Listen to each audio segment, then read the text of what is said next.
patch. This week, Gus, Ryan, Ashley, Gus. Wait, you forgot somebody. And Gus. No, you forgot somebody. What? Oh, wait.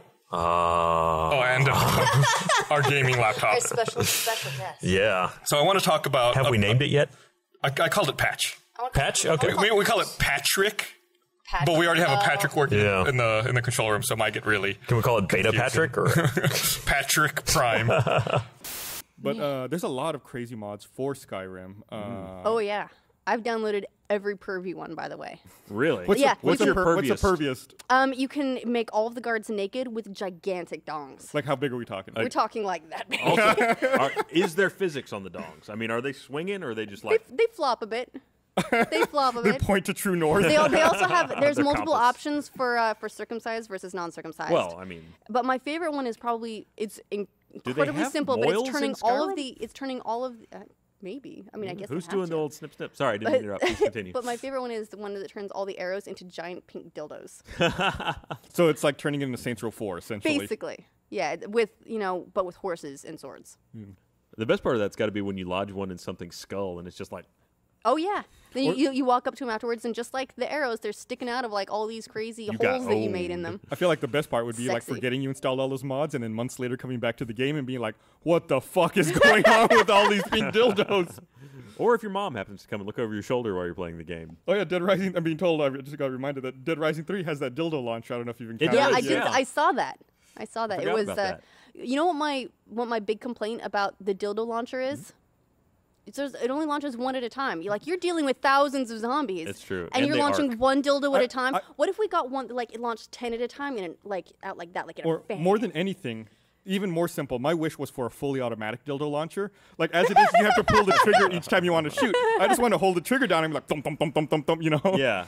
It'd be nice if you could like tack them to the wall too. Instead of right now they're just kind of like an arc. It's like You know was it Saints Row 4 initially was banned in Australia? Yeah. Because of the dildo weapon. yeah. Because was- you could it was- forcibly. That was 3, right? Yeah, I think it was. Was it 3? Well, there were Four was the probulator. Well, 4 was the probulator as well as the use of the space drugs. Okay, that's what it was. Yeah. Yeah. I just got it mixed up because it also has a giant dildo. Yeah, weapon. 3 did have the... My- 3 was the giant purple dildo. Right. My bad, getting my dildo guns mixed up. We Dildo gaming. we did an event in London. Sounds like something the Jane Austen crowd might want. I don't know. Oh, Ryan. Jeez. Sorry. We did the MCM London Comic Con the right before Saints Row the Third came out, and we were right next to the THQ booth. And because it's a mature game, they had to have everything walled in, and they had to check ID to let people in to see the game and play it. And we were setting up one morning before the show opened, and I guess like the guy in charge of that booth was going around and like briefing all the employees what they needed to do, and he had a giant replica of the in-game dildo like on a stick and was just like walking around like pointing out directions like Patton, with a fucking giant purple dildo. Like, we're gonna set up lines here, we're gonna let the people in there. Stand your ground, man. Did it actually wobble too? It did. Only at the tip did it wobble. Oh, that's nice. It's not a dildo if it doesn't have a little bit of a comic wobble. Well, that's what makes it funny. I mean, if it was just, then it'd be kind of scary. Yeah. The wobble gives it a little bit of comic. Yeah. Yeah. Sorry, how does it wobble? Wobble. But one of the things I definitely wanted to mention was that Jane Austen MMO successfully hit their Kickstarter goal. How did that happen? Well, I mean, don't get me wrong. I love me some Jane Austen, but that is such a highly female demographic that it could bring in a completely new demographic of MMO gamers. I'm really 'Cause excited to check this game It is all out. chicks, dude. 109,000. So it had, okay, I guess it had 1,600 backers, which that doesn't actually sound like a large number. All 1,600 of Very them have passionate boobs. ones. Seriously. You think so? Look, Jane Austen fans, I love Jane Austen. But sometimes we can be a little bit weird. So I guess the MMO is called Ever Jane. And players spend their time going to dinner parties and society events while building a reputation and spreading gossip. See, here's AKA backstab the game. Here's the big problem with it is that every single one of us is going to try and marry Mr. Darcy. That's all any Jane Austen fan wants to do. I guess to be fair, so like in World of Warcraft or whatever, there's always a big mob boss that everybody has to gang up and fight. So is this the Jane Austen equivalent? Does everybody have to gang up and marry this one guy? But in this does case, he drop epic loot? we'll all be fighting each other. Well, no, maybe Dun dun dun dun dun. Maybe you have to work together through gossip. and then tie him down. We'll spread terrible maybe rumors. one of them has to go say pleasant things about Mrs. Darcy so that she will go into another room and then you can you can become the new Mrs. Darcy. I want either that or I want Fallout. Oh, Fallout. Yeah, so what's the deal with that Survivor 2299 site? So no one even knows if it's real or trolling yet. No, I'm going to say, based on how elaborate it's getting and how much work would have had to go into it to get the encryption and all that stuff to the level where it's actually taking people time to, like, as a group, decrypt and figure out what it all means. That just seems way too much for, like, some dude.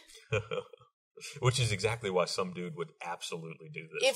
If some dude did this, then I will give him a high five and a medal, and then I'll punch him in the face. Do it. Because it's just you heard it here being first. along You for will the do it. just being along for the ride is fantastic. Like, it's becoming such a cool narrative that it's worth it in its own right. But if it's fake, I will be so sad. Well, I felt like early on, I mean, I want to believe it's real, but I feel like early on they were monitoring, whoever's running the site was monitoring what the internet was saying about them and was making updates. They absolutely are. But if I was the marketing agency in charge of that product, that is exactly what I would do. It's like they would go, oh, that's right. We're in Europe, which is apparently how Europeans talk. I'm really sorry about that. I'm somewhere in Europe, maybe. and accidentally got the date wrong. So they swapped the date. Then they did it both ways. And they updated all this stuff. But, like, everything that's been going since, it's just too good. Yeah. Like, it's almost like it's too subtle in some ways. The most damning thing to me, and I don't know if it's changed, but when the site first launched, it was being hosted in Australia. Bethesda has none of their websites hosted in Australia. It was like No, but they did just launch Bethesda ARM in Australia. Oh, did they? Yeah, like they were going through an agency down there for a while called One to Another, and they decided to open their own, like their own branch down there. So it's not, out of reason. I really doubt they're running it out of their marketing office, but you never know. Maybe they were running the project. Here's the thing, though. Okay, so everybody is now leaning very heavily in the direction of thinking this is Fallout 4. Well, we all really want it. Really want it to be.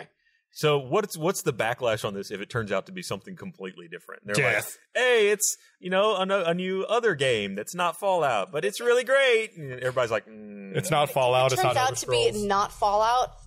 I'm thinking internet lynch mob. Hey guys, it's Brink 2.